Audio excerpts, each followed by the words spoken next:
কে তোমায় বলে বারাঙ্গনা মা, কে দেয় থুতু ও গায়ে। হয়তো তোমায় স্তন্য দিয়াছে সীতা সম সতী মায়ে।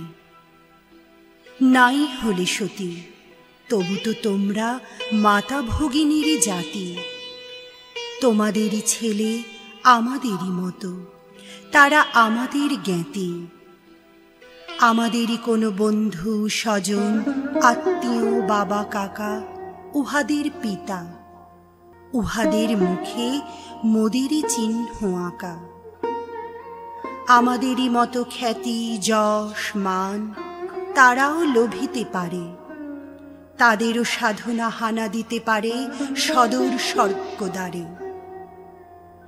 স্বর্গবেশ্যা ঘৃতাচি পুত্র হল মহাবীর দ্রোণ, কুমারীর ছেলে বিশ্বপূজ্য কৃষ্ণ দ্বৈপায়ন। কানিন পুত্র কর্ণ হইল দানবীর মহারথী, স্বর্গ হইতে পতিতা গঙ্গা শিবেরে পেলেন পতি।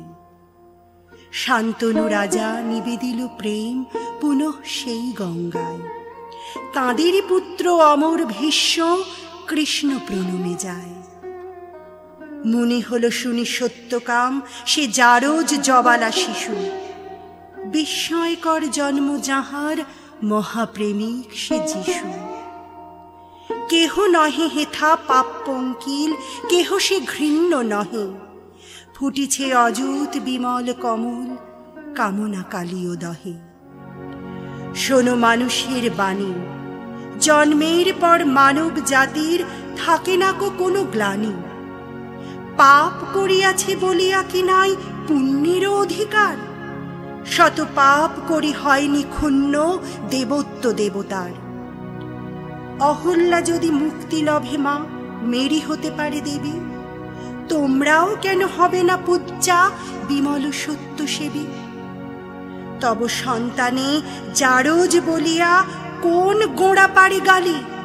তাহাদের আমি এই দুটো কথা জিজ্ঞাসা করি খালি। দেবতা গো জিজ্ঞাসী, ১৫০ কোটি সন্তান এই বিশ্বের অধিবাসী, কয়জন পিতামাতা ইহাদের হয়ে নিষ্কাম ব্রতী পুত্রকন্যা কামনা করিল?